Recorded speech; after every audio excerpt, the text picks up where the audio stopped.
할렐루야. 하나님 살아계십니다. 살아계시니까 하나님의 은혜와 평강과 축복이 저와 여러분들 그리고 영상으로 예배하는 모든 분들에게 함께하게 되기를 주의 이름으로 축복합니다. 우리 계속 그 주기도문 4차 산업시대에 하는 주기도문에 대한 이야기를 진행해 가고 있고, 오늘 그 5번째 시간 용서하기에 관한 이야기를 같이 나누기를 원합니다. 옛날에 알렉산더라고 하는 대왕이 있었다고 그래요. 이 알렉산더 대왕이 서방에서 이제 동방으로 진격을 하면서 어느 지역에 이르렀는데, 그 지역에 나무가 있고 그 나무에 아주 복잡하게 줄이 얽매여져 있는 것을 발견하게 되었습니다. 그리고 이 줄을 발견했는데 그 밑에 뭐라고 쓰여 있냐면, 이 매듭을 푸는 자는 이 나라를 다스릴 것이다. 그렇게 쓰여 있어요. 보통 사람 같은 경우는 그 매듭을 풀려고 기를 쓸 텐데, 알렉산더 대왕은 도끼 가져와라. 그리고 바로 끊어버렸어요. 자, 잘했을까? 남자답다. 이렇게 생각이 되어질지 모릅니다. 또 어떤 사람들 경우는 문제를 해결해가는 방식을 끊어버리면 그만이지, 이렇게 생각하는 분들이 있을지도 모릅니다. 그러나 끊으면 안 되는 것들이 있지요. 이제 그 중에 대표적인 것이 관계라는 겁니다. 관계.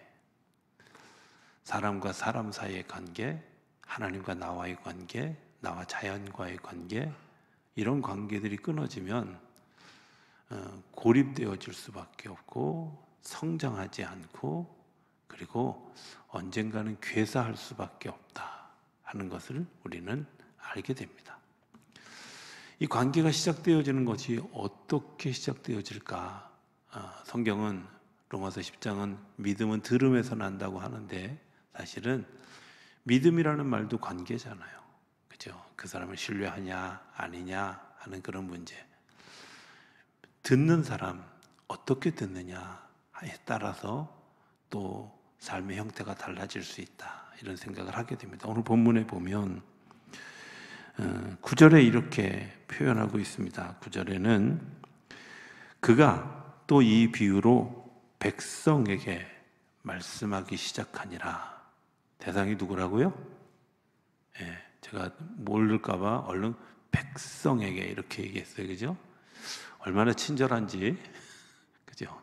백성에게 말씀하기를 시작했어요. 그런데 19절에 보면 서기관들과 대제사장들이 예수의 이 비유는 자기들을 가리켜 말씀하신 줄 알고 즉시 잡고자 하되 백성을 두려워했다.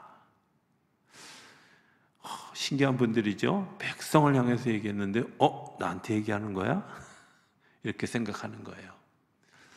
여러분들, 이 말씀을 이렇게 받아들일 때 두 가지 행태가 있어요. 하나는 내가 회개해야 되겠구나, 나한테 말씀하시는 것 내가 잘 듣고 이제 마음에 새기고 그 말씀의 뿌리가 내려져서 그 거룩한 열매가 맺도록 내가 하나님께로 돌아서야 되겠구나 라고 생각하는 사람이 있는가 하면, 서기관들과 대제사장들처럼 자기한테 이야기하는 줄 알고, 그리고 그를 잡고자 하되 주변이 두려워서 실행하지 못하는 사람들도 있다는 거예요. 여러분은 어떤 경우에 해당되십니까? 바라기는 말씀을 듣고 그 말씀이 내 가운데 임하고 내가 변화하고 새롭게 서는 일에 쓰임받는 저와 여러분이 되어질 수 있게 되기를 기대합니다. 특별히 4차 산업시대에는 그런 일들이 있습니다. 모든 것이 기계화되어지고 로봇화되어집니다. 로봇이 그냥 움직이는 로봇이 아니라 인공지능 로봇 같은 경우는 어떤 역할도 한다고 하냐면, 사람이 생각하고 있는 것들을 알고 그 사람의 오랜 습관들을 알아서, 예를 들면 집에서 일하는 가정부 로봇 같은 경우는 우리 주인이 아침에 일어나면 물을 먼저 마셔. 이런 걸 알면 제일 먼저 주인이 일어나자마자 물부터 갖다 주는 로봇이 있다는 거예요. 미래 얘기가 아니라 지금도 그런 로봇들이 있다는 거예요. 여러분들 이렇게 발달했는데 그 로봇 이런 기계들이 어떻게 세워지게 됐냐면 사람이 습관, 사람이 되어진 어떤 그런 그 마음 이런 것들을 읽고 그들이 그대로 한다는 거예요. 그러니까 사실은 4차 산업시대에 인간이 인간화를 잃어버리고 공동체를 잃어버리고 자기 정체성을 잃어버리면 세상은 공멸하는 거예요. 왜? 로봇은 그냥 있는 그대로 받아들이고 빅데이터는 있는 대로 받아들여서 그렇게 그냥 행동하는 거 아무 생각 없이. 그러다 보니까 인간이 심어놓은 그 심은 것들이 어떤 열매를 맺느냐? 내가 생각하지도 못할 폭발적인 열매를 맺게 된다는 거예요. 그러니까 잘 심는 일이 굉장히 중요한 거죠. 잘 심는 걸 어떻게 심을 수 있을까? 내가 말씀을 들었을 때 말씀을 듣고 깨닫고 생각하고 묵상하고 그리고 그 말씀을 통해서 내가 자라가야만 되는데 대제사장들과 서기관들의 모습은 사실은 받아들이는 모습이 아니라 자기를 보호하기 위해서 뭔가를 배척하는 모습이잖아요. 자, 근데 이 배척하는 모습이 오늘 본문에 고스란히 나오는 얘기가 있어요. 9절에 이렇게 얘기합니다. 그 빨간색으로 되어진 들 보면 한 사람이 포도원을 만들어 농부들에게 새로 주고 타국에 가서 오래 있다가 세 가지 단어가 있어요. 만들고 새로 주고 그 다음에 오래 있다가. 자, 만들고 그 다음에 새로 주고 오래 있다가 누가 만들었을까요? 세입자들이 만들었을까요? 이 주인이 만들었을까요? 주인이 만들었잖아요. 주어가 누군지를 알아야 돼요. 그런데 오래 있다 보면 어떤 생각이 드냐면 익숙한 그런 우리의 모습 가운데 이거 내가 만들었지라는 착각을 한다는 거예요. 나는 새로 주어서 새 살고 있는데 여기가 내 거지? 이런 생각을 한다는 거예요.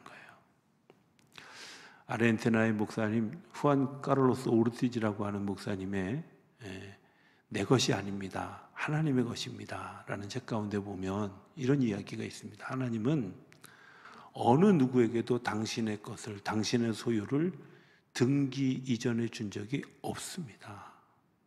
맞죠? 하나님은 그 어느 것도 저희에게 그 등기를 내어준 적이 없어요. 그냥 이 땅에서 우리끼리 주고 사고 팔고 하는 거지 사실은 하나님의 나라의 입장에서 보면 사기죄에 해당할 일들이에요. 왜? 사고 팔면 안 되는 걸 지금 사고 팔고 있는 거야. 내 거 아니에요.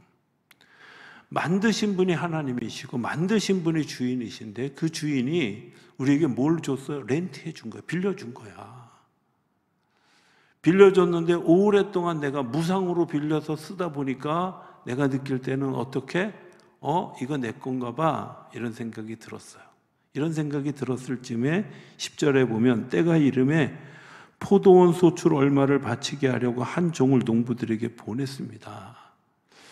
이제 내가 너 방치해 두지 않고 이제 내가 이 내 포도원에서 조금 더 아름다운 결실을 얻을 수 있도록 이 포도원을 내가 좀 더 관리하기 위해서 너와 나와 이제 이런 관계를 갖자 하고 그들에게 사람을 보냈는데 이들이 생각할 때는 이것을 관계 맺자고 하는 주인의 사랑으로 생각하는 게 아니라 그 주인과 거래하려고 하는 마음을 가지고 있는 모습들이 표출되어져요.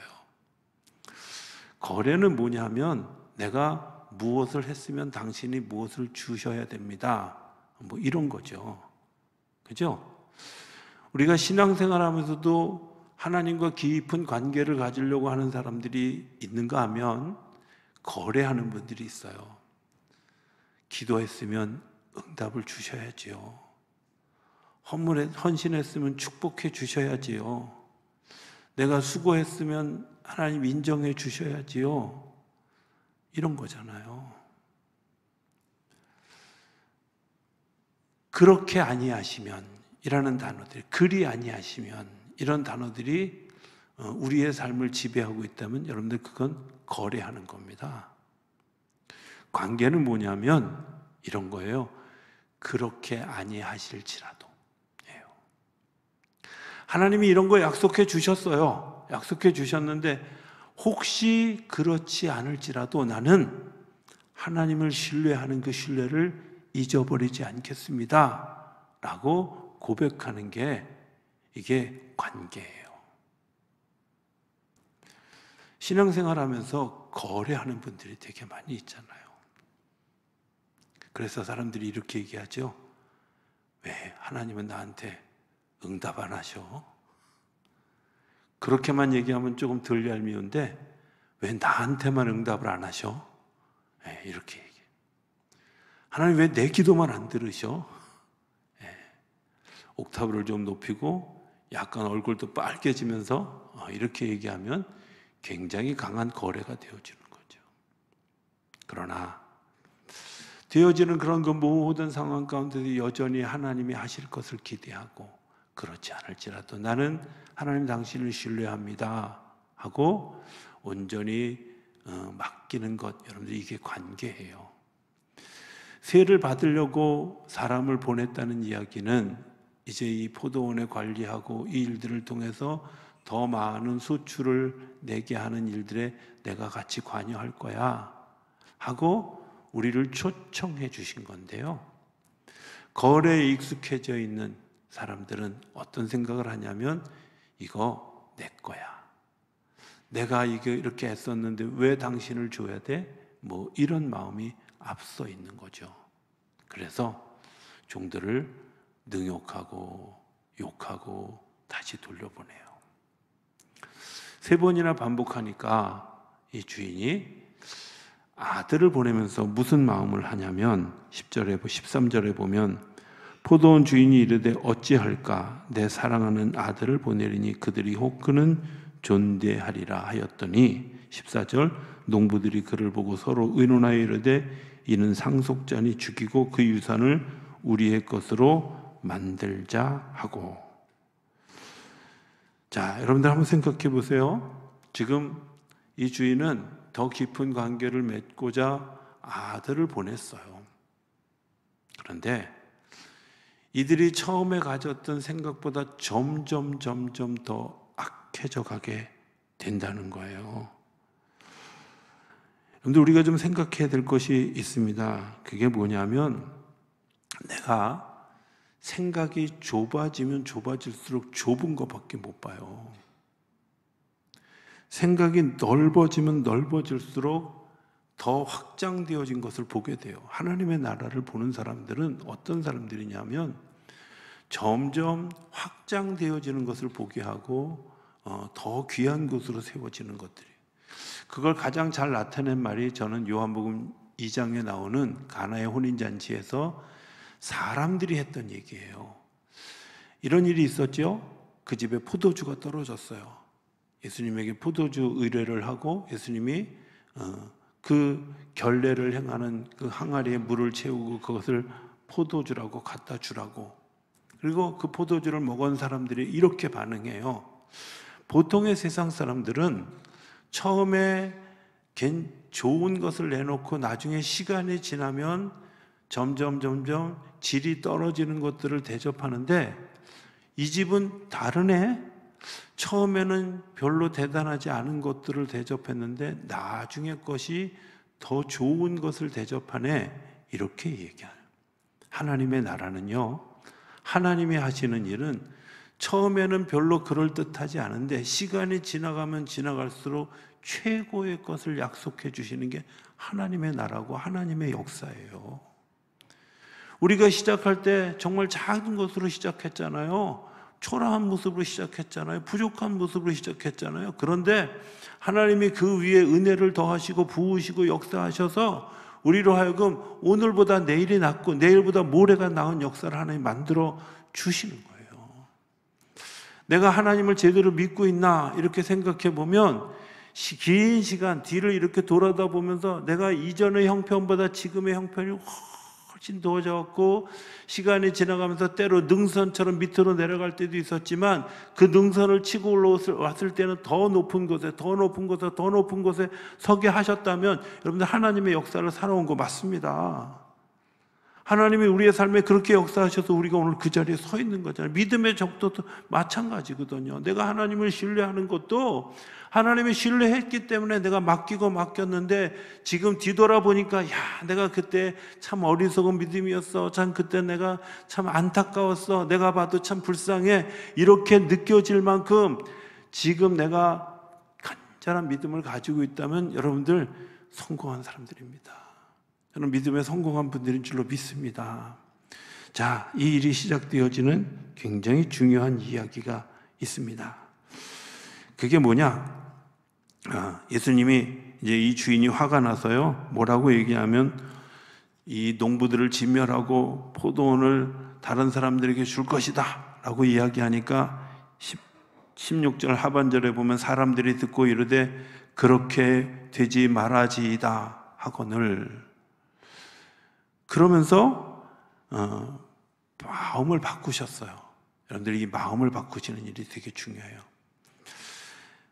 분노가 있고 화가 나고 뭐 받아들일 수 없는 그런 일들이 있잖아. 그런데 그때 그것을 그 마음 행한 대로 행하는 것이 아니라 돌이켜 그 사람의 형편과 상황을 보고 내가 그 사건을 받아들이는 일, 이걸 용서라고 해요.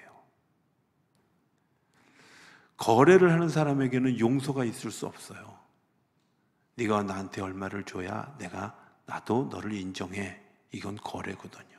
그런데 관계를 맺어가는 사람에게는 용서가 가능해요.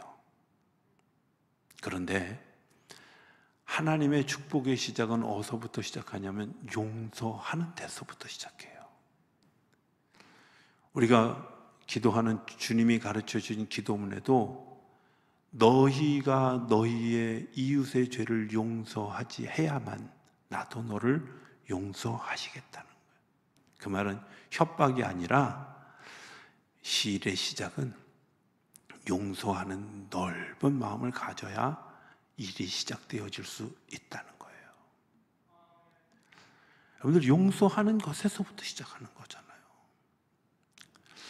이게 끝이 아니라 시작이에요. 오늘 본문은 분명하게 얘기하잖아요. 마음을 돌이켰어요.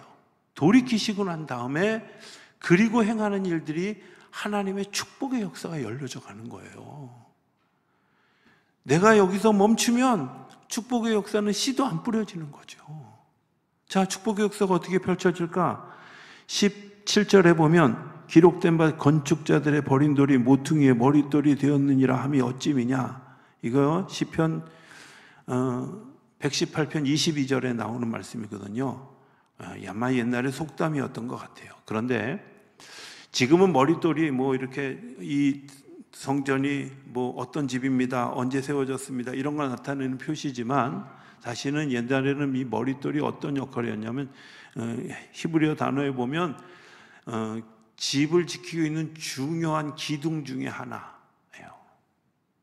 또 이렇게 원형으로 이렇게 되어진 그런 그 건물에는 이 무게의 중심을 잡는 이 중추돌, 이거를 머릿돌이라고 얘기하는 거예요. 그러니까 쉽게 얘기하면 중요한 돌이야. 형편없는 사람들, 당신을 거부한 사람들, 귀하게 여기기를 귀하게 대접받기를 거부했던 사람들에게 하나님이 행하신 일이 뭐냐면, 그래, 너희들이 버려졌지만 내가 너를 다시 세울 거야. 세우는 프로세스를 진행해 가는 게 하나님의 용서 이후에 나타나는 첫 번째 씨를 뿌리시는 일이에요. 우리에게 은사를 주시고 은혜를 주시고 달란트를 주시고 재능을 주셨던, 다 똑같은 얘기 같으네. 그런데 이 일들이 하나님이 우리에게 주셨고 그것을 발전하게 하도록 계속해서 우리에게 일하셔요.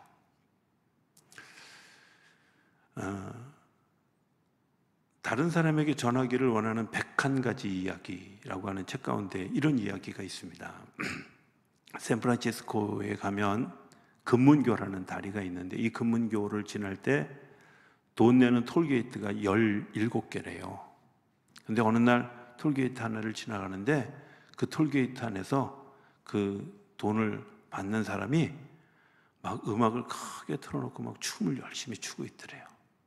그래서 궁금해서 물어봤대. 뭐 하세요? 그랬더니 파티에 사람을 초대하는 겁니다. 이러더래요. 누구를 초대하는 건데요? 저요. 자기를 파티에 초대하는 거예요. 즐거운 시간을 가지십시오. 그리고 이제 그것을 통과해서 갔다가 며칠 후에 다시 돌아오는데 여전히 그날도 음악을 틀어놓고 막 춤을 추고 있더래요. 그래서 이제 궁금해. 도대체 왜 매일 파티를 하십니까? 라고 질문하니까 이분이 뭐라고 얘기하냐면 제 꿈을 위해서 그 꿈을 키우는 일입니다. 당신 꿈이 뭔데요? 내가 무용을 가리키는 교수가 되는 겁니다. 근데 여기서 이렇게 하셔도 돼요? 라고 질문했어요. 그 매표소의 직원이 뭐라고 얘기하냐면 여기 우리 17개의 게이트가 있는데요. 제가 서 있는 이곳은 하나님의 역사를 드러내게 하시려고 준비시키는 무대인 반면에 저 16개는 다 관이라는 거예요. 사람 죽으면 묻는 관. 왜? 저들은 아침에 9시에 문 열고 들어가서 문을 닫고는요, 저녁에 5시에 퇴근할 때까지 한 번도 열리지도 않고 꿈도 없이 그저 그냥 기계적으로 무언가 일을 하는 관이라는. 하나님은 여러분들의 인생을 관으로 만드는 분이 아니라 여러분들의 인생을 세울 무대로 세우시는 분인 줄로 믿을 수 있게 되길 바랍니다. 그래서 버려진 우리를 머릿돌 되도록 우리를 훈련시켜 가시는 거예요. 신앙생활하면서 여러 가지 일들을 겪잖아요. 용서하지 못할 일, 받아들이지 못할 일들 우리 안에 얼마든지 있잖아요. 그런데 그 일들을 받아들이는 훈련, 그것을 우리가 우리 안에서 해석하는 훈련을 통해서 우리를 성장시켜가는 무대에 우리를 세워주시는 분인 줄로 믿습니다. 세 번째, 이제 그 일들을 통해서 하나님이 하시는 일이 있는데 그게 뭐냐면 하늘의 산 소망을 전하는 일이에요. 오늘은 예수님이 예루살렘 성에 입성하시는 날이잖아요. 저는 이 예수님이 예루살렘에 입성하셔서 이 일주일의 시간들이 뭐였을까? 하나님의 나라를 말로 설명하는 게 아니라, 하나님의 사랑을 말로 설명하는 게 아니라 온 몸으로 보여주시는데, 당신의 혼자의 몸으로 하는 일종의 모노드라마 같은 그런 그 드라마를 하는데, 이 드라마의 연기자이신 예수님이 정말 비참하게, 처참하게, 억울하게, 그렇게 그러면서도 하나님의 나라의 사랑을 끊임없이 보여주면서 살아갔던 삶의 모습을 보는 게 이 고난주간의 예수님의 행동이라고 생각해요. 안 하셔도 되는 일이에요. 새벽에도 얘기했지만 예수님이 살던 갈릴리와 이 예루살렘은요, 멀리 떨어져 있어요.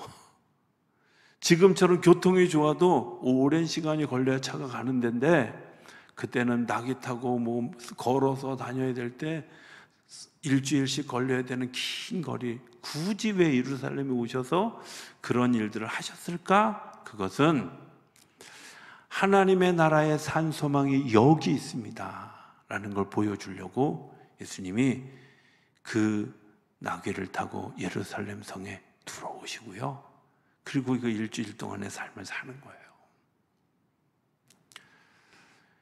이와 좀 비슷한 이야기 하나가 있어서 좀 소개를 하기 원합니다. 윌레스 하틀리라고 하는 분이 있습니다. 이분은 뭐 하는 분이냐면 오케스트라의 지휘자입니다. 제가 오늘 오케스트라 반주할 때 시작부터 박수하라고 친 이유가 사실은 이 뒤에 여기 숨어 있었거든요. 우리 김진옥 권사님이 이런 그 윌레스 하틀리와 같은 분이 될 수 있게 되기를 주의 이름으로 축복합니다. 미리 아멘 하세요. 자, 이분은 뭐 하는 분이냐면 밴드 연주자인데요, 이런 오케스트라 지휘자인데요, 이분은 늘 어디서 연주하냐면 여러분들 아는 타이타닉이라는 그런 그 영화에 나오는 배 있잖아요. 이 배의 연주자예요. 월급 받았을까요? 아니에요. 자원에서 늘 그 배를 타는 거예요. 그리고 그곳에서 찬송가를 연주하는 것을 통해서 사람들에게 하늘의 산 소망을 전하기 위해서 늘 그 배에 타고 있었던 분이에요. 우연히 그 배에 타서 우연히 되어진 것이 아니라 늘 내가 그 자리는, 그 사람이 그 배를 타지 않아도 돼요. 다른 곳에서 연주해도 충분히 그 사람의 실력과 그 사람의 인품 같으면 대접받을 수 있는데, 굳이 그 배에 타서 그 배를 여행하는 사람, 대서양에서 대서양을 건너서 아메리칸 드림을 꿈꾸고 정말 어떤 때는 노예처럼 정말 그 범죄자로 살아갔던 사람들이 새로운 꿈을 꾸기를 원하여서 미국에 건너가는 그 사람들에게 산 소망을 전하기 위해서 끊임없이 찬송가를 연주하는 일이 그의 일이었어요.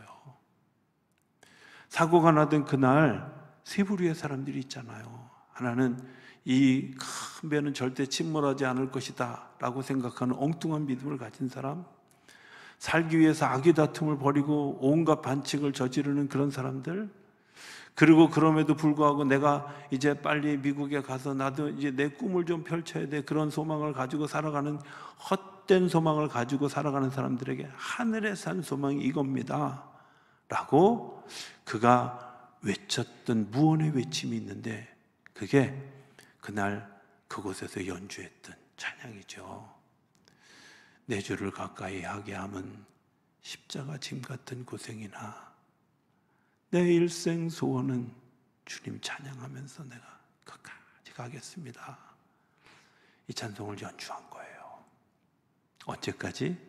배가 완전히 가라앉아서 더 이상 연주를 할 수 없을 때까지.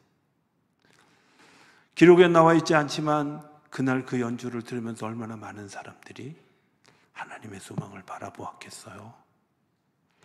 그걸 반증하는 이야기가 웨슬리의 이야기 가운데 있죠. 대서양으로 건너가는데 폭풍우를 맞았습니다. 자기는 정말 죽을 것 같은 두려움이 있는데 두려움 없이 연주했던 모라비안들의 찬양 소리를 그가 들었고, 찬양 때문에 내가 내 안에 예수 믿는 사람에 대한 갈증이 있었다는 사실을 웨슬리의 일기에서 고백하고 있잖아요. 오늘 우리가 헛된 소망, 또 잘못된 믿음, 그리고 죽음 앞에서 우왕좌왕한 우리를 살리시려고 주님은 우리에게 예루살렘으로 향하여 가고 억울한 재판을 받고 십자가에 매달리는 모노드라마를 우리에게 보여주시는, 우리 그때 그 주님의 그 음성들을 이 찬송 가사에 좀 담아서 같이 좀 찬양해봤으면 좋겠습니다. 우리 338장 찬송을 할 건데, 오늘은 제가 이 찬송 마칠 때 목사님 나오셔서 축도해 주실 건데요. 우리 찬송 1절, 2절, 3절은 앉아서 부르시고 4절은 서서 부르시고, 이 찬송 마친 후에 우리 김희중 목사님께서 축도해 주시겠습니다. 338장입니다.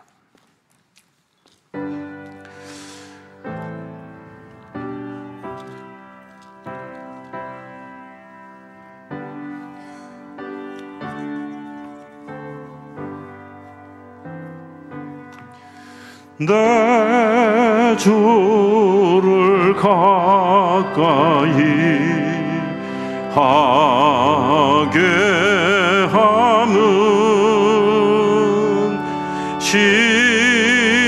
십자가 짐 같은 고생이나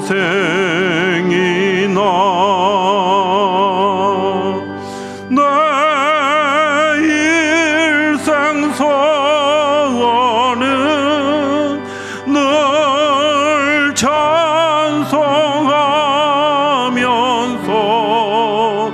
주께도 나가길 원합니다.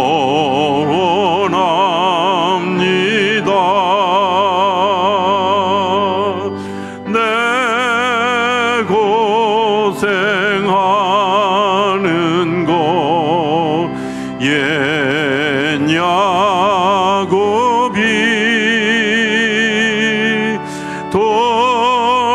베게 베고자 갔습니다. 꿈에도 서원이 늘 찬송하면서 좋게도 나가기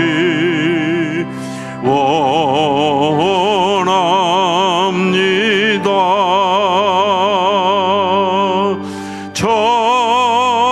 천성에 가는 길 험하여도 생명길 되나니 은혜로다. 천사 날 부르니 늘 찬송하면서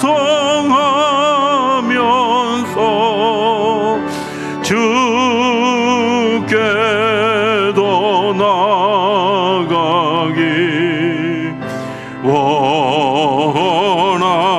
원합니다. 야곱이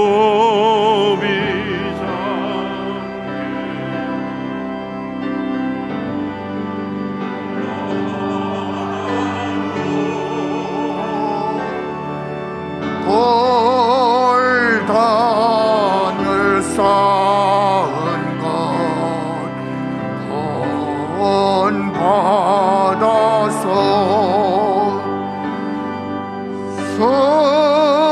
숨질 때 되도록 늘 찬송하면서 주께도 나가기 원합니다.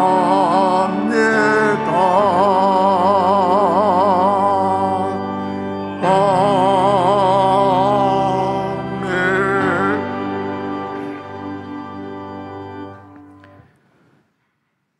이제는 우리를 죄와 사망에서 구속하시기 위하여 십자가에서 몸버려 피 흘려 주신 우리 주 예수 그리스도의 은혜와 독생자 예수님 주시기까지 우리를 사랑해 주신 하나님 아버지의 극진하신 사랑과 우리의 보호자 되시며 인도자 되시며 장래의 소망이 되시는 성령의 교통하심이 오늘 용서받고 용서하는 사람들이라는 말씀 듣고 세상으로 나가는 우리 사랑하는 성도들과 작전동교회 위에 이제로부터 영원토록 함께 하시기를 간절히 축원하옵나이다. 아멘.